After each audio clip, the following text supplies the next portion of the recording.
Hi everybody, welcome back to my channel. I got my fatty bear here. And I'm going a little nuts in self-isolation.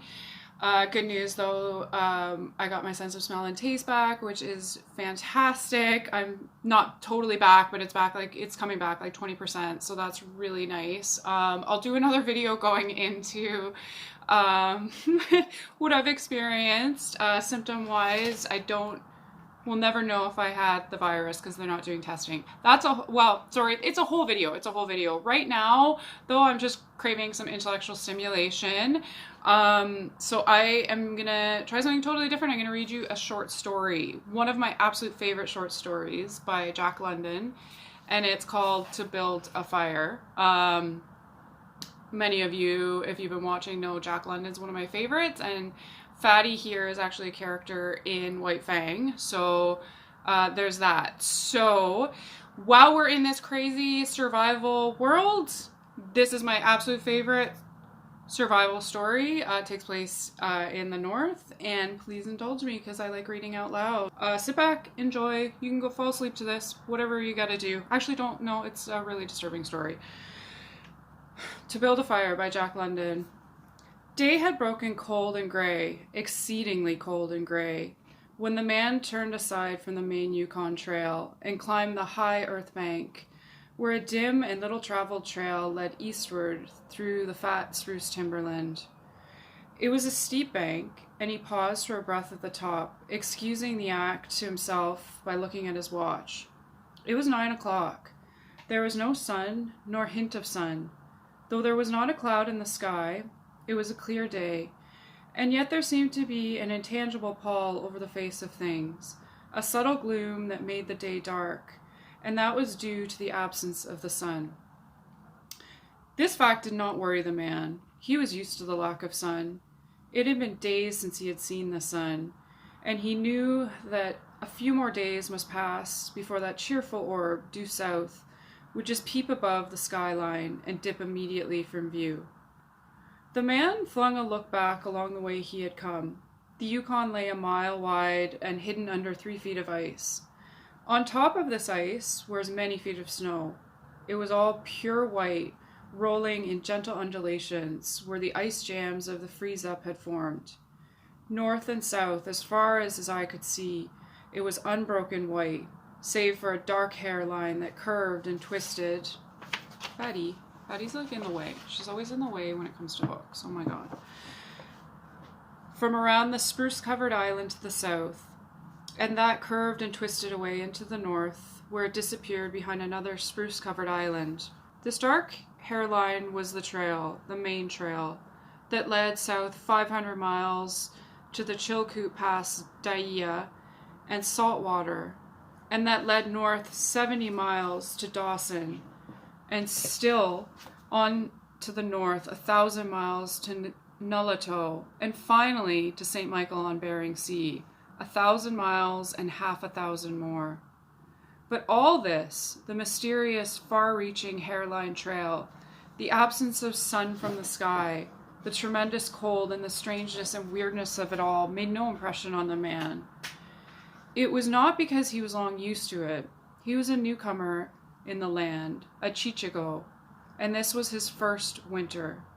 The trouble with him was that he was without imagination. He was quick and alert in the things of life, but only in the things and not in the significances. 50 degrees below zero meant 80-odd degrees of frost. Such fact impressed him as being cold and uncomfortable, and that was all. It did not lead him to meditate upon his frailty as a creature of temperature, and upon man's frailty in general, able to only live within certain narrow limits of heat and cold. And from there, it did not lead him to the conjectural field of immortality and man's place in the universe. 50 degrees below zero stood for a bite of frost that hurt and that must be guarded against by the use of mittens, ear flaps, warm moccasins, and thick socks. 50 degrees below zero was to him just precisely 50 degrees below zero. That there should not be anything more to it than that was a thought that never entered his head. As he turned to go on, he spat speculatively. There was a sharp, explosive crackle that startled him. He spat again, and again, in the air before it could fall to the snow. The spittle crackled. He knew that at 50 below, spittle crackled on the snow, but this spittle had crackled in the air. Undoubtedly, it was colder than 50 below. How much colder, he did not know, but the temperature did not matter. He was bound for the old claim on the left fork of the Henderson Creek where the boys were already. They had come across the divide from the Indian Creek country, while he had come the roundabout way to take a look at the possibilities of getting out logs in the spring from the islands of the Yukon. He would be in camp by 6 o'clock, a bit after dark, it was true, but the boys would be there, a fire would be going, and a hot supper would be ready. As for lunch, he pressed his hand against the protruding bundle under his jacket. It was also under his shirt, wrapped up in a handkerchief and lying against the naked skin. It was the only way to keep the biscuits from freezing. He smiled agreeably to himself as he thought of those biscuits, each cut open and sopped in bacon grease, and each enclosing a generous slice of fried bacon. He plunged in among the big spruce trees. The trail was faint. A foot of snow had fallen since the last sled had passed over, and he was glad he was without a sled, traveling light. In fact, he carried nothing but the lunch wrapped in a handkerchief.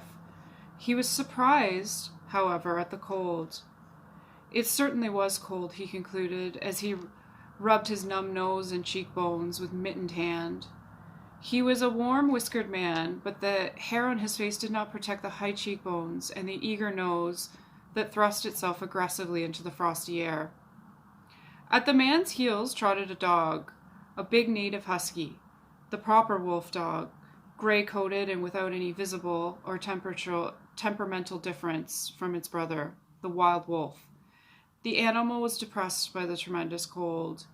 It knew that there was no time for traveling. Its instinct told a truer tale than was told to the man by the man's judgment. In reality, it was not merely colder than 50 below zero, it was colder than 60 below zero, then 70 below. It was 75 below zero.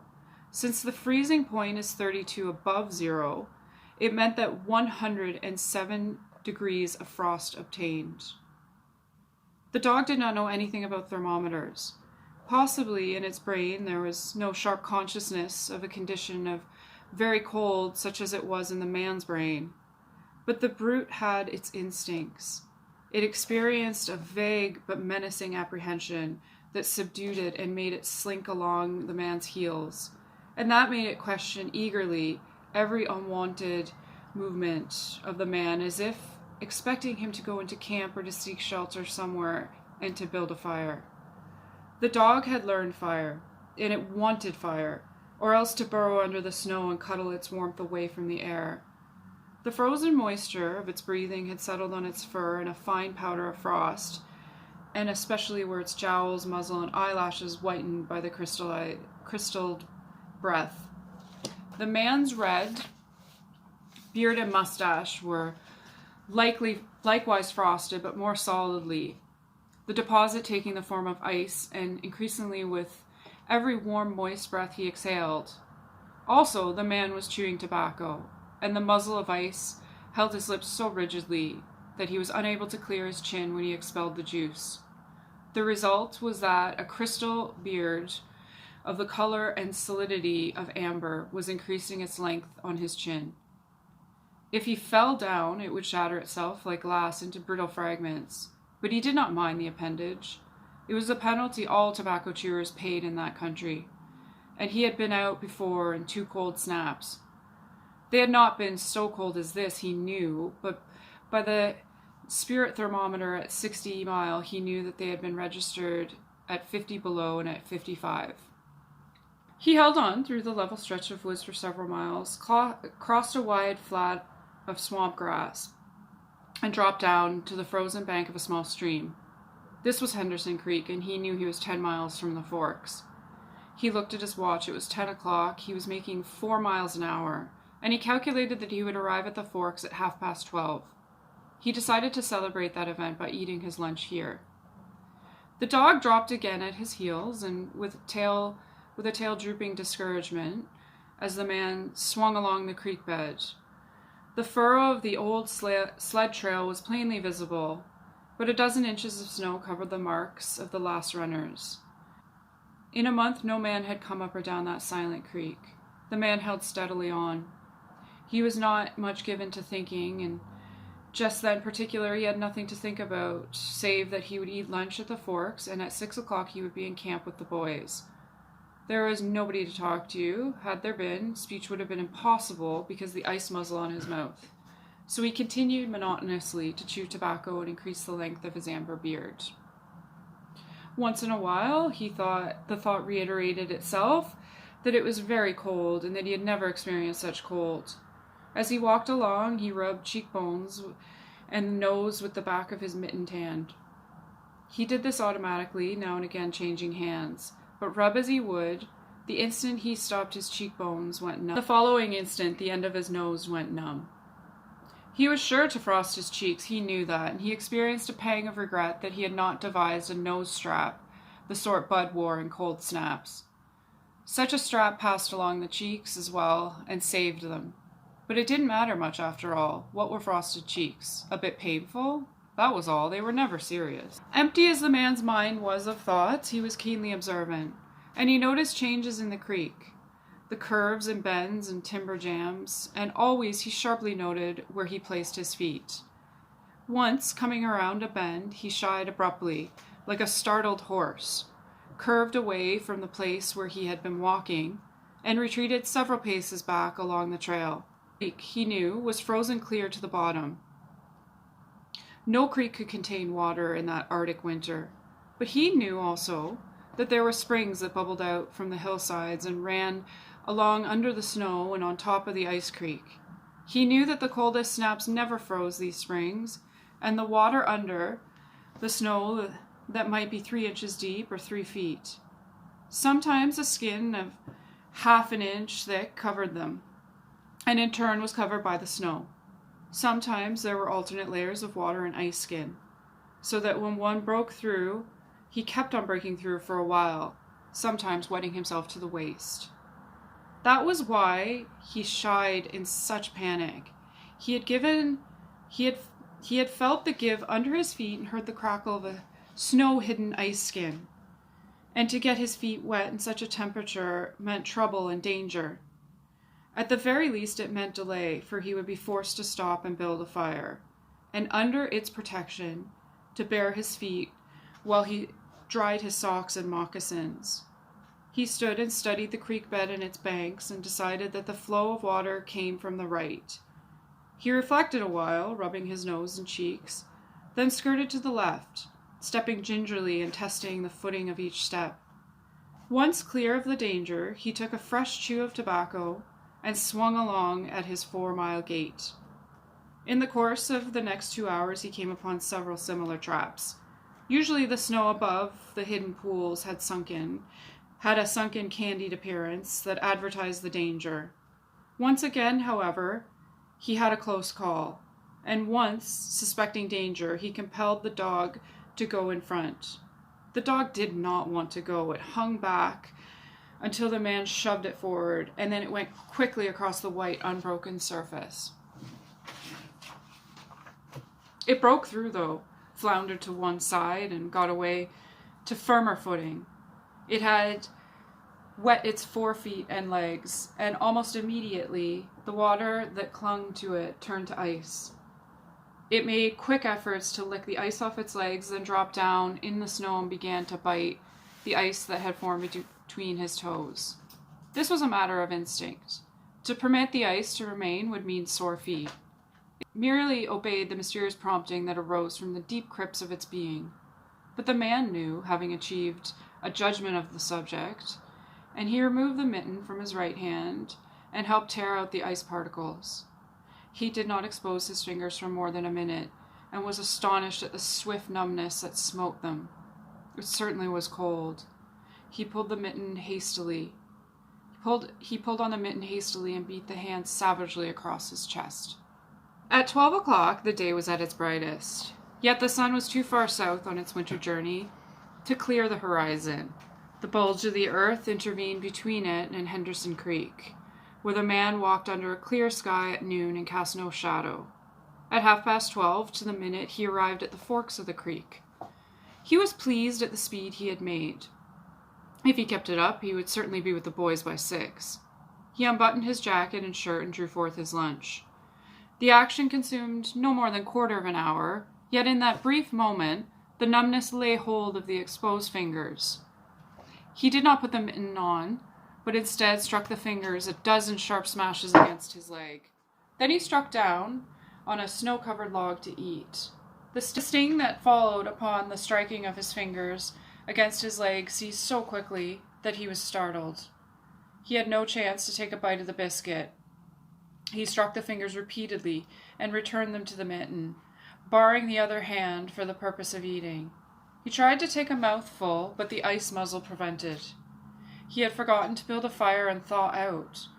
He chuckled at his foolishness. As he chuckled, he noted the numbness creeping into the exposed fingers. Also, he noted that the stinging, which had first come to his toes when he had sat down, was already passing away. He wondered whether the toes were warm or numb. He moved them inside the moccasins and decided they were numb. He pulled the mitten hurriedly and stood up. He was a bit frightened. He stamped up and down until the stinging returned into the feet. It certainly was cold, was his thought. That man from Sulphur Creek had spoken the truth when telling how cold it sometimes got in the country. And he laughed at him at the time. That showed one must not be too sure of things. There was no mistake about it. It was cold. He strode up and down, stamping his feet and threshing his arms, until reassured by the returning warmth. Then he got out matches and proceeded to make a fire. From the undergrowth, where high water of the previous spring had lodged a supply of seasoned twigs, he got out his firewood. Working carefully from a small beginning, he soon had a roaring fire, over which he thawed the ice from his face, and in the protection of which he ate his biscuits. For the moment, the cold of space was outwitted. The dog took satisfaction in the fire, stretching out close enough for warmth and far enough away to escape being singed. When the man had finished, he filled his pipe and took his comfortable time over a smoke. He pulled on his mittens, settled the ear flaps of his cap firmly about his ears, and took the creek trail up the left fork. The dog was disappointed and yearned back towards the fire. The man did not know cold. Possibly all generations of his ancestry had been ignorant of cold, of real cold, of cold 107 degrees below freezing point. But the dog knew. All its ancestry knew. And it had inherited the knowledge. And it knew it was not good to walk abroad in such fearful cold. It was the time to lie snug in a hole in the snow and wait for a curtain of cloud to be drawn across the face of outer space whence this cold came. On the other hand, there was no keen intimacy between the dog and the man. The one was toil slave of the other, and the only caress it had ever received were the caresses of the whiplash and of harsh, menacing throat sounds that threatened the whiplash. So the dog made no effort to communicate its apprehension to the man. It was not concerned in the welfare of the man. It was for its own sake that it yearned back towards the fire. But the man whistled and spoke to it with the sound of whiplashes, and the dog swung at the man's heels and followed after. The man took a chew of tobacco and proceeded to start a new amber beard. Also, his moist breath quickly powdered with white his mustache, eyebrows, and lashes. There did not seem so many springs on the left fork of the Henderson, and for about half an hour the man saw no signs of any. And then it happened. At a place where there were no signs, where the soft, unbroken snow seemed to advertise solidity beneath, the man broke through. It was not deep. He wet himself halfway to the knees before he floundered out to the firm crust. He was angry and cursed his luck aloud. He had hoped to get into camp with the boys at 6 o'clock, and this would delay him an hour. This was imperative at that low temperature, he knew that much. and he turned aside to the bank, which he climbed. On top, tangled in the underbrush, about the trunks of several small spruce trees, was a high-water deposit of dry firewood, sticks and twigs, principally, but also larger portions of seasoned branches and fine, dry, last year's grasses. He threw down several large pieces on top of the snow. This served for a foundation and prevented the young flame from drowning itself in the snow it otherwise would melt. The flame he got by touching a match to a small shred of birch bark that he took from his pocket. This burned even more readily than paper. Placing it on the foundation, he fed the young flame in wisps of dry grass with the tiniest dry twigs. He worked slowly and carefully, keenly aware of his danger. Gradually, as the flame grew stronger, he increased the size of twigs which he fed it. He squatted in the snow, pulling the twigs from their entanglement in the brush and feeding directly to the flame. He knew there must be no failure. When it is 75 below zero, a man must not fail in his first attempt to build a fire. That is, if his feet are wet. If his feet are dry and he fails, he can run along the trail for half a mile and restore his circulation.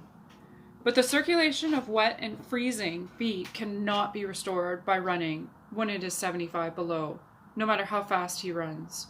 The wet will freeze harder. All this the man knew. The old timer on Sulphur Creek had told him about it the previous fall, and now he was appreciating the advice. Already all the sensation had gone out of his feet. To build a fire, he had been forced to remove his mittens, and the fingers had gone quickly numb. His pace of 4 miles an hour had kept his heart pumping blood to the surface of his body into all extremities. But the instant he stopped, the action of the pump ceased down. The coldest space smote the unprotected tip of the planet, and he, being on that unprotected tip, received the full force of the blow. The blood on his body recoiled before it. The blood was alive, like the dog, and like the dog, it wanted to hide away and cover itself up from the fearful cold. So long as he walked 4 miles an hour, he pumped that blood willy-nilly to the surface, but now it ebbed away and sank down into the recesses of his body. The extremities were first to feel its absence. The wet feet froze the faster, and his exposed fingers numbed the faster, though they had not yet begun to freeze. Nose and cheeks were already freezing, while the skin of all his body chilled as it lost its blood. He was safe. Toes and nose and cheeks would only be touched by the frost, for the fire was beginning to burn with strength. He was feeding it with twigs the size of his finger.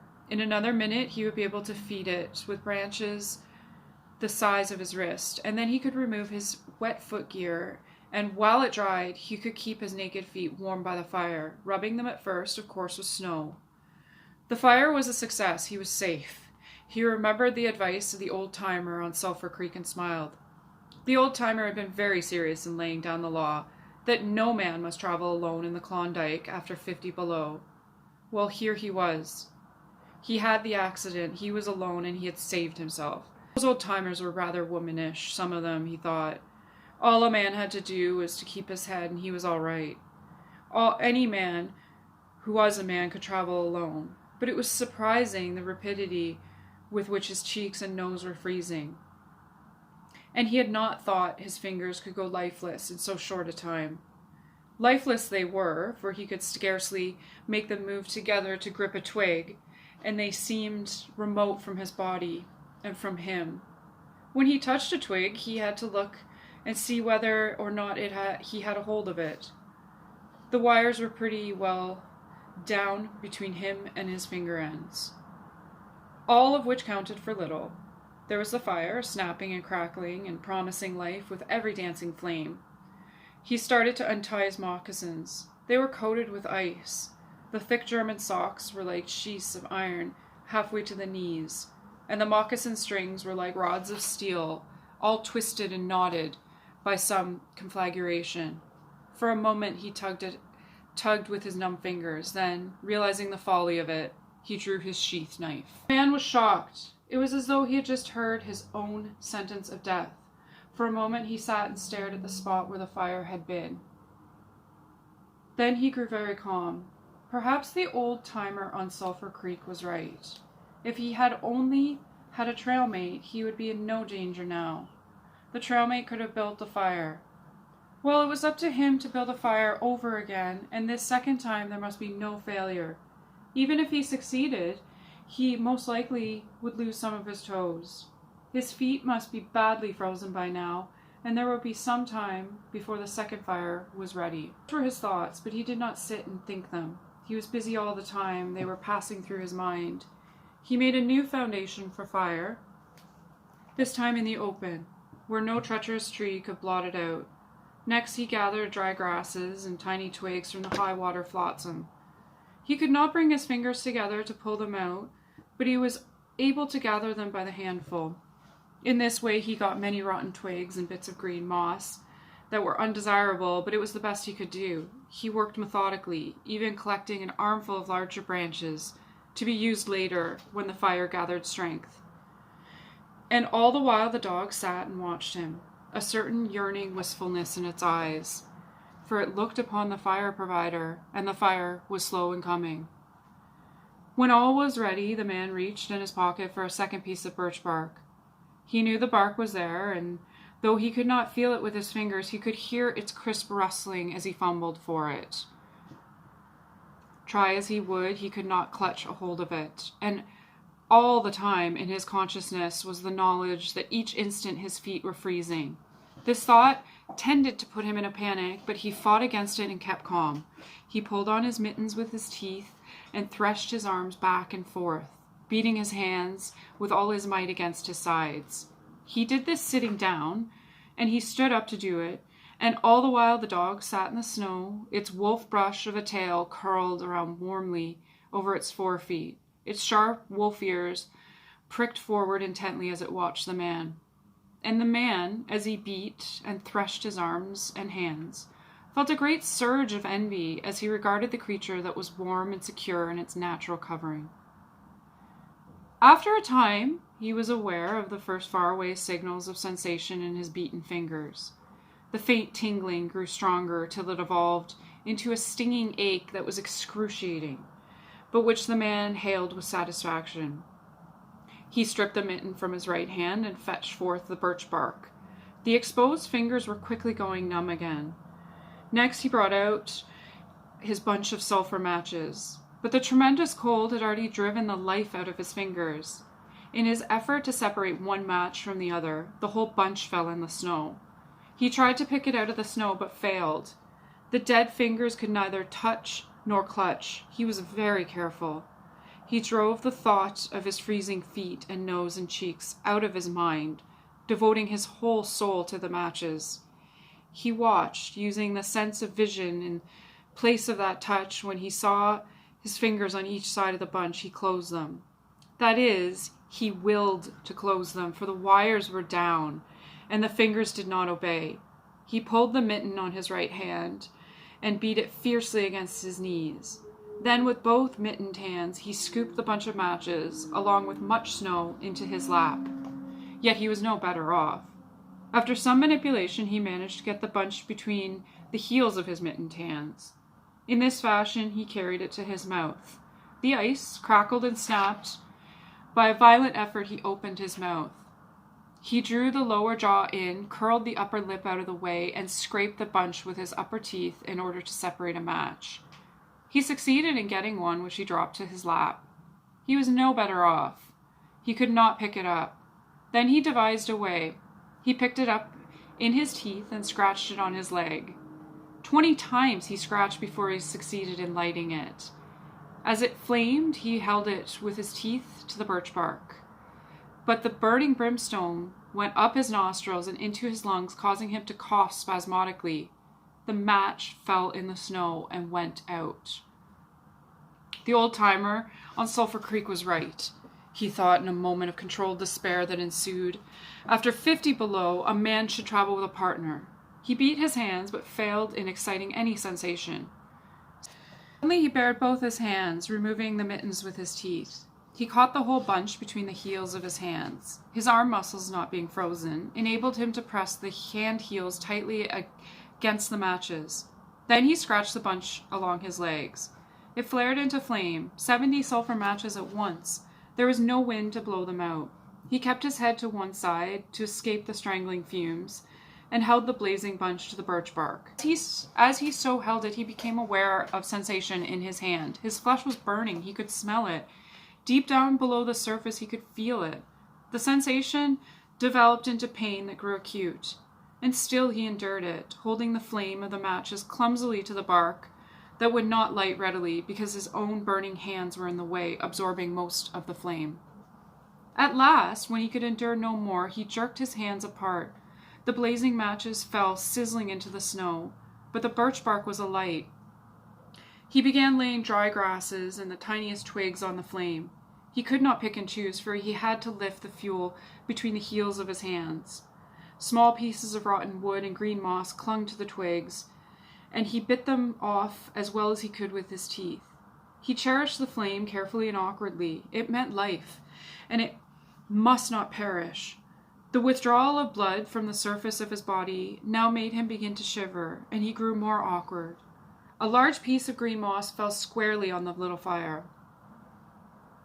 He tried to poke it out with his fingers, but his shivering frame made him poke too far, and he disrupted the nucleus of the little fire, the burning grasses and tiny twigs separating and scattering.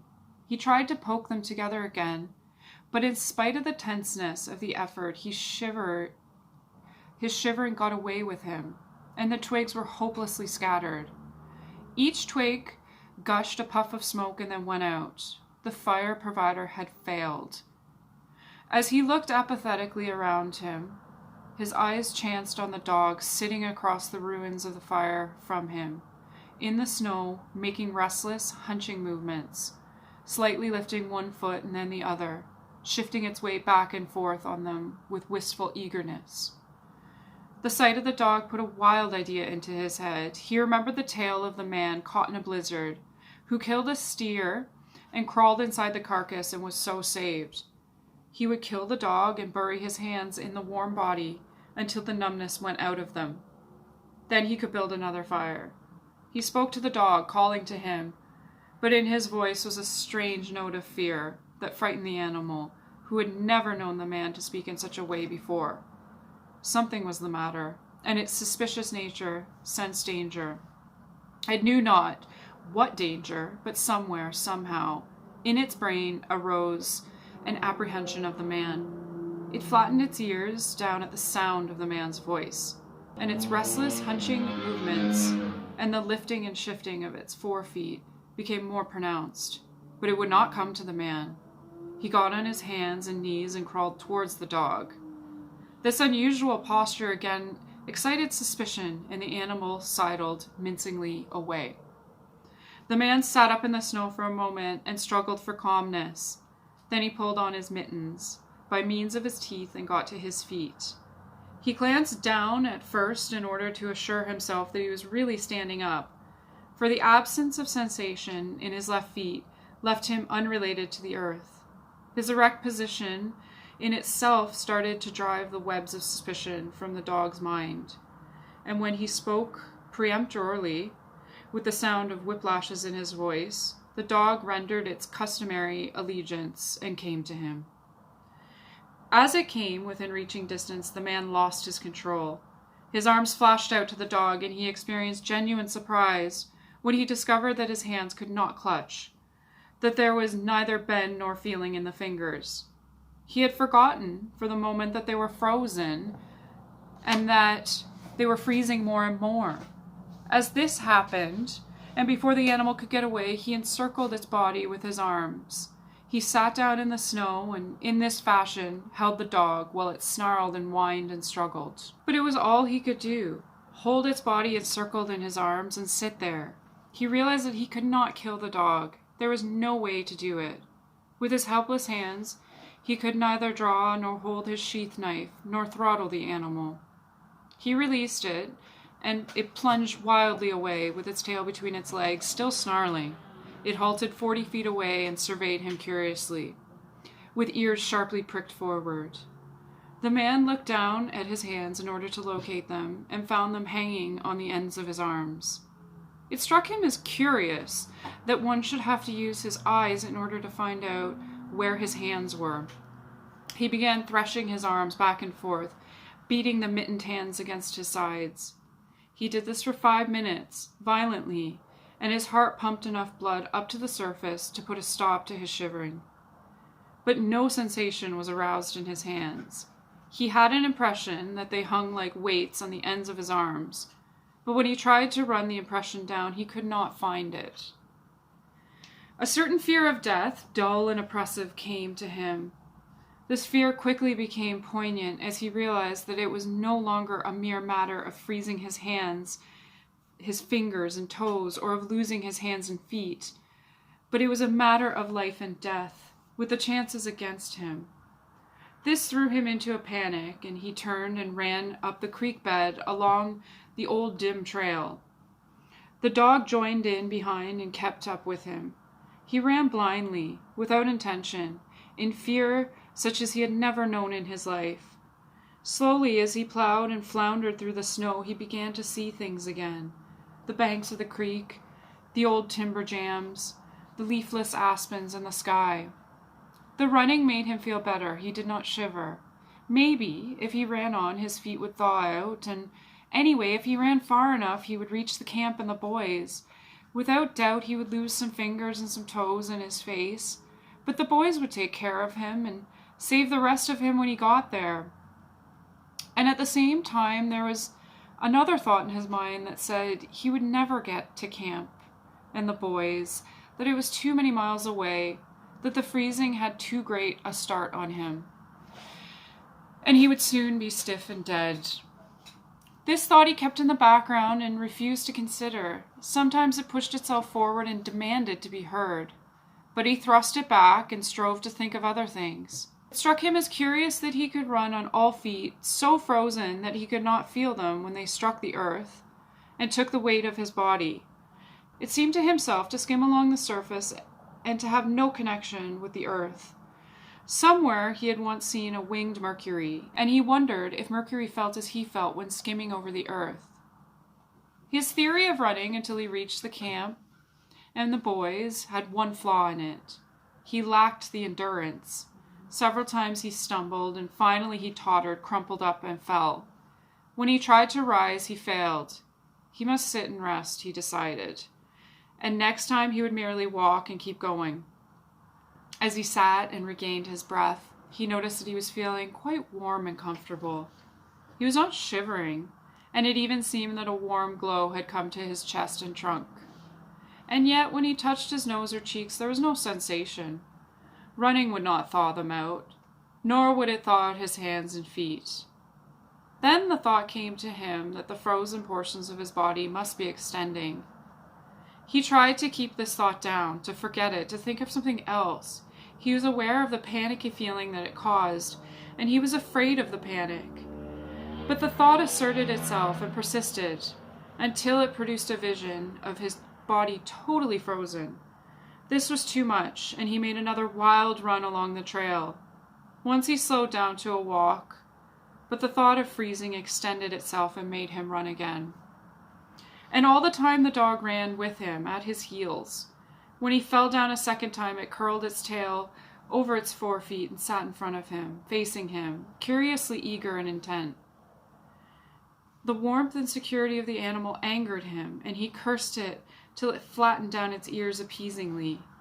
This time, the shivering came more quickly upon the man. He was losing his battle with the frost. It was creeping into his body from all sides. The thought of it drove him, but he ran no more than 100 feet when he staggered and pitched headlong. It was his last panic. When he recovered his breath and control, he sat up and entertained his mind the concept of meeting death with dignity. However, the conception did not come to him in such terms.